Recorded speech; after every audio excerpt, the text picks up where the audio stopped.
Radio Fréquence Méditerranée. Il est 10h. Associations, artistes, artisans, commerçants ont la parole sur Radio Fréquence Méditerranée. Retrouvez l'interview du jour, retrouvez l'instant où vous avez la parole sur Fréquence Méditerranée. Retrouve-nous en direct vidéo sur notre page Facebook Radio Fréquence Méditerranée. Allez, bonjour à toutes, bonjour à tous, bienvenue sur Radio Fréquence Méditerranée, un dimanche à 10h. Vous vous posez tous la question, pourquoi vous m'entendez à cette heure-ci, pourquoi vous me voyez sur les réseaux à cette heure-ci. Ne cherchez pas, vous êtes bien en direct, ne réglez pas votre poste comme on dit, c'est bien moi. Et pourquoi parce qu'aujourd'hui je vais recevoir monsieur Luc Paché qui est venu nous présenter son projet Parcourir à pied les 11 022 km que constituent les 9 diagonales de France, avec un but: sensibiliser et récolter des fonds pour la recherche sur la sclérose en plaques et faire reconnaître cet handicap invisible. Bonjour Luc.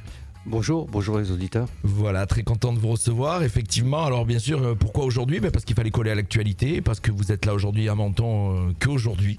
Exactement, je suis arrivé hier soir et je repars demain matin. Là, c'était la journée repos aujourd'hui. Voilà, et vous allez nous expliquer pourquoi vous êtes à Menton et ce projet bien sûr et nous donner les détails. En tout cas, on est très content de vous recevoir, on est très content en tout cas de se lever un dimanche matin et de venir à la radio pour ce moment, puisque c'est un moment très important. Petit aparté, on en discutait en antenne, on va le dire dès le début, comme ça c'est réglé. Vous avez contacté, il y a beaucoup de médias qui ont été contactés mais qui ne sont pas du tout intéressés.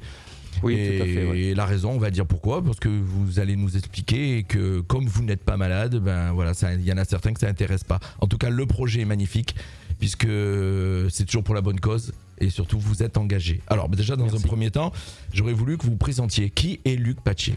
On dit Paché. Alors, ici on peut dire Paché parce qu'on n'est pas très loin de la limite. Sinon, voilà, on sait Luc Passe en Luc France, Passe, c'est voilà. plutôt voilà. Moi, je l'ai dit un peu version italienne. Ah oui, non, mais c'est normal. Vu les origines, c'est normal. C'est normal, effectivement. Et qui je suis un jeune retraité de 63 ans et lorsque j'ai pris ma retraite, j'ai décidé de faire le chemin de Saint-Jacques et j'ai rencontré des gens, deux personnes qui m'ont mis une paire de gifles. Une dame de 80 ans, qui avait plus de 80 ans, qui est partie le jour de ses 80 ans à Jérusalem à pied, 6000 km, elle a mis un an pour les parcourir. Alors elle est partie de où à où ? Elle est partie d'à côté de Saint-Étienne, et elle est arrivée à Jérusalem un an après, et moi je l'ai vue, elle venait juste de rentrer. D'accord, vous l'avez croisée sur le chemin de Saint-Jacques de Compostelle, c'est ça ? Je l'ai croisée au Puy-en-Velay, parce qu'elle était là pour nous expliquer qu'une belle phrase philosophique: ne te bats pas contre le chemin, laisse-toi porter par le chemin. Comme je dis souvent, vous avez 3 heures en philo pour y réfléchir au bac. Et voilà, donc j'ai rencontré cette dame qui m'a dit exactement cette phrase, et je ne savais pas ce que ça voulait dire. Mais j'ai dit quand même, c'est impressionnant à 80 ans d'être parti comme ça, seul, sac à dos, à Jérusalem, quand on voit les pays qu'elle a traversés à pied. Et la seconde personne que j'ai rencontrée, ça a été lorsque je suis arrivé à Santiago, une dame d'une 50aine d'années on nous demande quand on arrive comment ça s'est passé. Et elle nous dit, moi, le plus dur pour moi, c'était de trouver un hôtel le samedi, parce qu'il fallait que ma chimio soit livrée. J'arrivais le samedi, je faisais ma chimio, le dimanche je me reposais et le lundi je repartais. Donc vous avez compris que c'était quelqu'un qui était gravement malade, voilà, et qui était quand même... Voilà, qui avait une énergie dans l'exploit. Voilà. Et donc, j'ai une amie qui est très proche, qui souffre de la sclérose en plaques, et qui a été championne de France à 20 ans. À 21 ans, la sclérose en plaques, ça a été détecté. Et à 40 ans, elle est polyhandicapée. Alors, je ne sais pas si on peut dire poly ou multi-handicapée, malheureusement. Et bien sûr, Natacha m'a suivi tout du long de mon parcours. Et donc, quand je suis revenu, on a passé une journée ensemble et je lui dis, je repartirai marcher pour mon plaisir, ça c'est un fait, mais pourquoi pas parler de ta maladie, parce que 95% des gens connaissent le nom de sclérose en plaques. C'est ce que j'allais vous poser comme question. Ça se manifeste comment ? Alors pour les gens qui ne savent pas, parce qu'on entend beaucoup parler de sclérose en plaques, mais en fait quand on ne sait pas, comme on voit, alors c'est souvent ça, quand on n'est pas dans une chambre d'hôpital avec des perfusions, on n'est pas malade. Voilà, exactement. D'accord ? Ça. Voilà, exactement. je suis bien placé pour en parler. Donc la sclérose en plaques, Ça se voit pas de l'extérieur. Ça se voit pas de l'extérieur. Ça dépend bien sûr du stade et du type de sclérose, hein, parce qu'il y a plusieurs grands types. Après, bon, il y a des sous-types, mais je vais pas rentrer dans le détail, c'est trop. Mais aujourd'hui, c'est quoi les premiers signes? Ce sont des très grandes fatigues, ce sont des problèmes d'équilibre, des douleurs, des fourmillements. Il y a une liste, de globalement 50 grands symptômes, et puis après qui se Alors c'est une derrière. dégénérescence, effectivement. Alors c'est une maladie auto-immune. C'est une maladie auto-immune, hein, c'est notre système immunitaire qui s'inverse.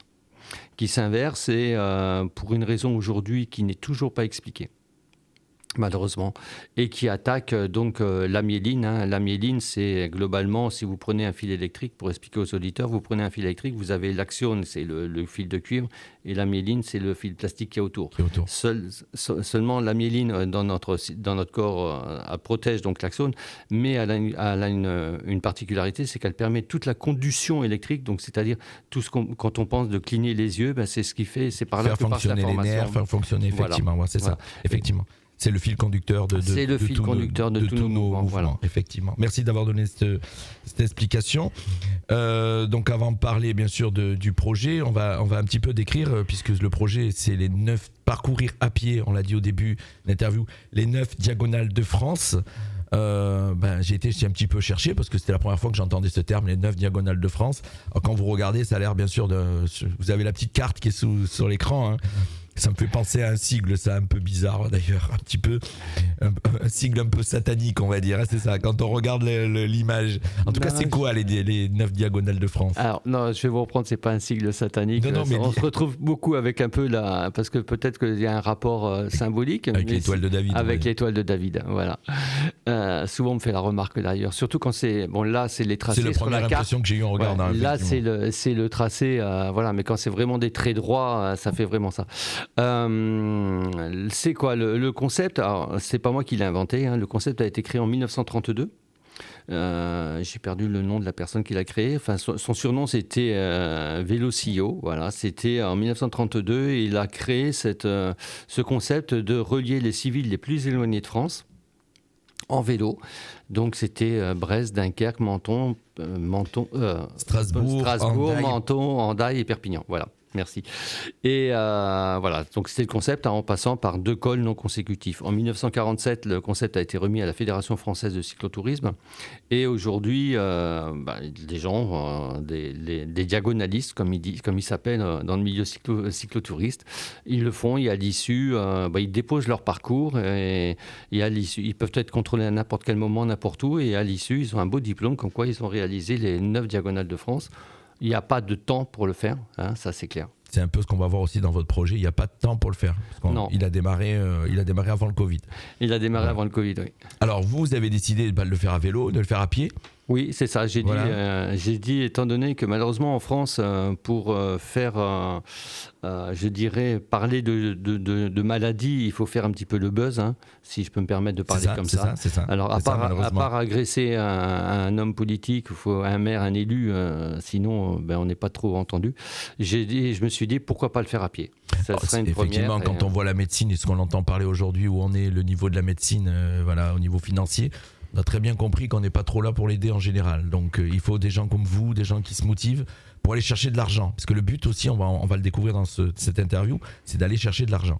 Alors le but, c'est de sensibiliser les gens, hein, le plus grand nombre, et de leur proposer, même si je sais qu'aujourd'hui c'est difficile, la vie est difficile, mais de leur proposer de faire un don en ligne, hein, via notre site, donc des 9diagonales-arcep.com, faire un don.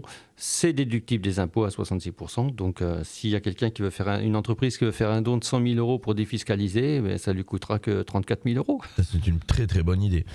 On va donner ça comme idée à la jeune chambre économique et aux Lyons qui sont avec nous aujourd'hui parce que vous les avez hors caméra et qui nous accompagnent. Il y a Laurent Ranzini du Lyons qui est ici dans les studios et il y a Audrey, j'ai pas le nom. Alors. Audrey Sauvage, voilà, donc j'ai entendu, malgré mon casque, qui représente la jeune chambre économique qui est avec nous aussi. C'est eux qui m'ont présenté à vous. Ben oui, Voilà. là, ce sont Laurent se connaît depuis, parce que lors d'un précédent passage sur Menton, quand j'étais descendu de Dunkerque, et j'ai été obligé de m'arrêter à cause du Covid, et la Jeune Chambre économique, en tant que sénateur de la Jeune Chambre internationale, c'est un partenaire, voilà. D'accord. Oui, c'est vrai, vous êtes sénateur de la JCI, comme on dit. JCI. Voilà. Un parcours, donc, cet exploit, c'est 9 diagonales de France, effectivement, pour récolter cet argent, on le dit, hein, donc déjà sensibiliser à la cause, mais récolter de l'argent, ça représente 11 000 kilomètres. Oui, c'est ça. Et le but, donc, vous avez mis tous les calculs, c'est 18 333 000 pas. Oui, alors ça c'est une anecdote, c'est une belle anecdote. Qui a été les compter? Voilà, ça a été, et ils sont comptés, hein, je les compte tous les jours avec une application, je les enregistre. Parce que... oui, mais quand vous tournez dans l'hôtel, ça compte aussi? Non, D'accord. non, c'est vraiment du départ à l'arrivée. C'est parce que j'ai des écoles qui me suivent, et notamment une école à Millau, et lorsque j'ai présenté le projet dans cette école, il y a un petit garçon qui m'a dit mais Luc, ça représente combien 11 000 kilomètres. Je lui dis écoute, c'est facile, vous êtes en CM2, vous faites le calcul. Donc ça a été le devoir de mathématiques pendant un petit moment. Sachant qu'un pas fait tant voilà, de... combien. Donc ils ont trouvé 18 333 333 000. J'ai dit voilà, donc voilà. Et le slogan 1 euro par pas, c'est parce que vous savez, dans les écoles, il y a toujours une petite fille ou un petit garçon très timide et tout. Et ce jour-là, il y a la petite Amy qui lève au fond de la classe, qui lève la main. Je la vois encore, cette petite, c'est une petite souris, enfin voilà, toute timide. Et elle me dit, mais Luc, si des gens donnaient 1 euro par pas. Voilà. Voilà. Et donc c'est devenu le slogan, c'est voilà. les enfants qui ont trouvé le slogan. C'est ça qui est génial. C'est ça qui est génial quand ça vient du cœur des enfants. Effectivement, ils sont des fois plus concernés que les adultes, effectivement. Tout à fait. Alors on a parlé de la sécurité, on a parlé du trajet. La question, c'est maintenant l'organisation. Comment ça se passe un projet comme de cette taille, on va dire? Alors comment c'est organisé? Comment c'est venu? Comment c'est venu? Vous l'avez dit, puisque vous avez rencontré ce sportif qui ne pouvait plus faire de sport. Donc ça a été le déclic, je suppose. Tout à fait. C'est ça? Tout à fait. Et puis il a fallu l'organiser. Donc derrière, il y a une intendance, il y a une préparation. Alors c'est 18 mois de préparation. C'est 18 mois de préparation parce que vous prenez la carte de France, c'est facile de tirer un trait entre deux villes. Après, il faut trouver les passages, compte tenu du dénivelé, compte tenu de la géologie, de la géographie, voilà. Et puis, compte tenu également qu'il faut, en fonction de la géographie, c'est de dire, voilà, là, je pense que je vais être capable de marcher sur 8 heures, je vais faire 20 km parce qu'il y a beaucoup de dénivelé. Là, c'est plus plat, donc je me ferai plus de kilomètres. Donc, tous ces paramètres, c'est à rentrer en ligne de compte. Une fois que tous ces paramètres sont rentrés, je prends une bande passante à peu près d'une cinquantaine de kilomètres de large sur la diagonale droite et je fais mon cheminement. J'ai tracé mon cheminement en essayant de trouver des communes. Voilà. Donc c'est ça, oui, effectivement, parce qu'après derrière, il va falloir trouver des communes qui vous hébergent. Voilà, parce que vous parliez justement tout à l'heure du budget. Voilà, il y a un budget. Il y a un budget, donc c'est d'établir un budget avec un prix moyen entre les tarifs qu'on a d'une région et d'une autre. Les repas, l'hébergement, tout ça. Donc c'est un budget qui approche les 50 000 euros. Et donc le but, c'était de récolter de l'argent, donc de ne pas toucher ce budget. Bien sûr, bien sûr. Et donc c'est pour ça qu'on a créé il y a deux comptes en banque. Il y a le budget Deux cagnottes. Deux cagnottes. Il y a un qui est très clair. Donc les dons qui sont faits, qui passent via notre site internet et qui sont protégés, qui sont sur une banque et qui sont protégés. Il y a un commissaire aux comptes qui veille au grain et je n'ai pas du tout de contact avec je n'ai pas d'accès à ce compte. Et après il y a pour éviter les soucis comme on en a entendu parler une fois avec l'ARC, l'association pour le cancer. Voilà, donc je veux pas qu'on puisse au moins tout est clair. Voilà, tout est clair. Je veux pas qu'on puisse dire que j'ai pris 10 centimes dans la caisse. Et puis il y a un autre compte en banque courant où les gens, il y a des gens qui me disent on te donne 20 euros pour ton chemin, vas-y, voilà. Donc là c'est très clair, c'est pareil. Donc une fois, donc les tracés, on appelle les mairies. Donc j'ai Madame le maire de Millau qui envoie un courrier aux mairies dans lesquelles j'ai prévu initialement de m'arrêter. Sachant que j'ai évité au maximum les grandes agglomérations, les grandes métropoles. Hein. J'ai contourné Lyon, j'ai contourné... voilà. On est souvent mieux reçu dans les petites villes ou les petits villages, que on dans est souvent mieux reçu. dans une grande ville, vous êtes un numéro parmi tant d'autres. Voilà, vous voyez, là, on est à 2 jours d'arriver à Grasse. Je ne suis pas reçu à Grasse. D'accord. Voilà. Je lance l'appel au cas où si quelqu'un m'entend et veut m'accueillir à Grasse. C'est bien de le dire. Preneur. Vous êtes sénateur de la JCI j'ai du mal à le dire. JCI, voilà. Donc, en fin de compte, il y a le réseau aussi. Il y a le réseau, il y a le réseau, mais les réseaux, héberger. Il y a le réseau, mais malheureusement, toujours, les réseaux ne fonctionnent pas tout le temps. Là, le Lyons fonctionne ici. Il y a des endroits où il n'a pas fonctionné. C'est que des hommes, hein, voilà. Donc toujours assez surpris de ça, moi. C'est toujours assez surpris. Voilà. Mais mais je critique pas. Hein, je critique pas parce qu'ils m'ont bien aidé, que ce soit le Lyons, le Rotary, les Kiwanis. Dans la grande majorité, ils m'ont bien aidé. Donc, et puis après, il y a la disponibilité aussi. Hein. Chacun, ils peuvent avoir bien aussi sûr. des actions ces jours-là quand j'arrive.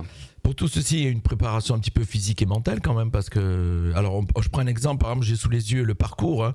La première étape, c'était Menton-Brest, c'est 1400 km, c'est 9 semaines de marche. Donc, mentalement, il y a la partie technique, on va dire, où vous avez fait le trajet, et il faut marcher après. Il faut marcher, ouais. Et il faut avoir le mental. Parce qu'on marche sous la pluie, on peut marcher, il fait froid, on peut suivant à quel moment. On peut pas ça que l'été, je suppose. Non. Je pars 6 mois par an. Généralement, je pars. Jusqu'à présent, je suis parti 6 mois par an, sauf cette année, ça fera que 4 mois parce que je vais terminer. Je pars le 1er mars et je m'arrête globalement fin septembre. D'accord. Voilà, donc j'ai tout traversé. Hein. J'ai tout traversé. Hein. Dernièrement, il y a 15 jours, j'étais dans l'Isère, j'ai eu la pluie, la neige. Après, le week-end d'après, j'étais dans les Cévennes, j'ai eu la pluie, la neige, des trompes d'eau. C'est quoi, avec un sac à dos et des affaires pour se changer? Oui, c'est ça. C'est quoi l'équipement? Alors l'équipement, j'ai un petit chariot parce que pour protéger le dos, donc j'ai un chariot qui m'a été offert par un fabricant français, le seul fabricant français, la société Moté, qui est basée dans le nord de la France. Je le cite parce que c'est... société, j'ai pas bien entendu. Moté. Voilà. Et j'ai un chariot sur lequel j'ai mon sac à dos et alors selon les saisons, là c'est un peu plus compliqué parce que je pars pour 3 saisons, hein. Donc en partant le 1er mars, mais j'ai à peu près 23 kilos, 24 kilos de matériel. Voilà. D'accord. Et donc, oui, la préparation. Alors, la préparation physique, c'est de la marche. Hein. L'homme, naturellement, est fait pour marcher. Oui. Donc, voilà, il y a un peu de préparation, mais je veux dire, c'est pas le plus important. Le plus important, ça a été un gros travail sur la préparation mentale. Ouais, là, il faut, parce que des fois, il faut passer au-delà. Hein. Ça fait mal. Tous les jours, ça fait mal. Hein. Puis, alors, j'allais dire, se retrouver tout seul, puisqu'il n'y a pas d'intendance, il n'y a rien. Vous êtes tout seul sur la route. Je suis tout seul. C'est déjà compliqué pour trouver des hébergements pour une personne. Alors s'il y avait une équipe derrière, non, je suis tout seul. C'est un choix. Hein, c'est un choix. Bon, j'aime bien. La famille, qu'est-ce qu'elle en pense? Ils sont partagés, ils sont très heureux et fiers, je pense, de ce que je fais, mais je leur manque quand je pars 6 mois par an. C'est énorme, c'est hallucinant. Ouais. Là, par exemple, vous êtes sur l'arrêt de Menton et direction, vous m'avez dit, c'est direction Grasse. Direction, oui, Grasse. Enfin, là, je vais jusqu'en Arles dans un premier temps, et après, je reviens pour monter sur Brest. Voilà. Sur Brest. Et c'est le trajet final, puisque vous allez boucler ces 11 000 km. Vous êtes dans la phase finale. Là. Je suis dans la phase finale. Je boucle alors c'est symbolique, hein, le chiffre, mais ça n'a pas été fait exprès. Hein, c'est la sérendipité du calendrier qui est comme ça. Je finis le 9 juin, les 9 diagonales. C'est marrant. Hein. Alors ça aussi, mentalement, il faut le faire.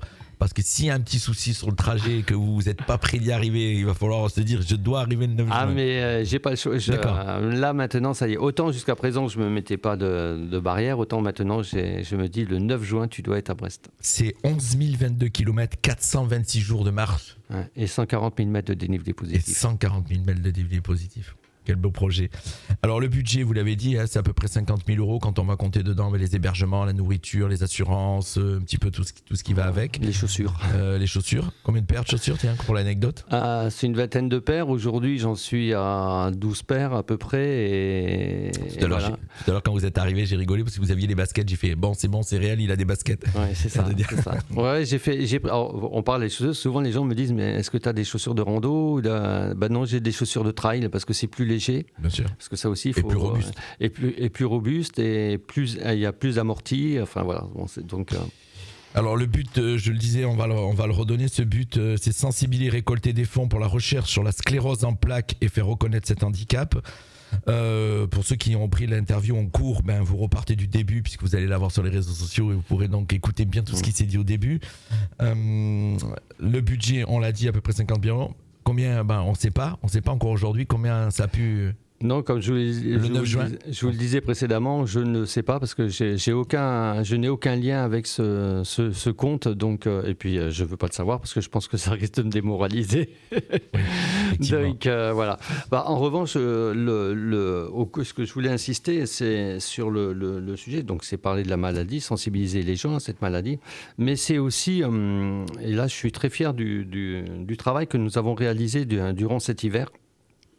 Un petit groupe de travail de 4 personnes, à savoir au cours de mes pérégrinations, donc de mes 8000 et quelques kilomètres à cet hiver, j'ai rencontré énormément de gens qui sont dans la précarité sociale, précarité financière, liée à la maladie, en rapport avec la maladie.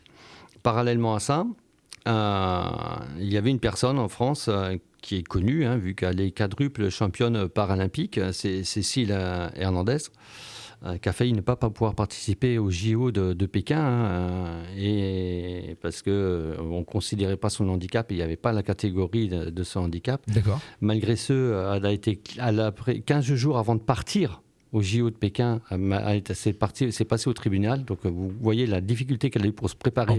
En plus. Et elle a été placée dans des catégories où les personnes handicapées étaient moins handicapées qu'elle. Et elle a gagné 4 médailles olympiques. Chapeau. Voilà. Et donc, c'est bien de le dire. Voilà. Et Cécile, on se suit un petit peu. Il y a des gens comme ça qu'on fait, comme moi. Il y a Armand Toinet qui a fait le tour de la Corse, qui souffre de la sclérose en plaques, qui a fait le tour de la Corse en pédalo. Voilà. Et donc, on se suit un petit peu. Et donc, on a fait un petit groupe de travail. Donc, Cécile Hernandez, Charlotte Cher, qui est une jeune femme de Strasbourg qui a la sclérose en plaques et qui est partie, malgré sa maladie, en solitaire, traverser la Scandinavie en vélo. Et Julien Armand, qui est aussi sensible au handicap invisible. On a créé un plaidoyer de façon à ce que le handicap invisible soit reconnu. Parce qu'aujourd'hui, ce qu'il faut savoir, c'est qu'en France, le handicap visible est reconnu. Alors, je vais essayer d'être très clair pour les auditeurs. Le handicap visible est reconnu. Mais pour un même dossier, si vous le présentez dans un département qui est riche, vous serez reconnu votre handicap à 80%, vous aurez le droit à l'AAH, l'allocation adulte handicapé, c'est-à-dire à peu près 925 € par mois.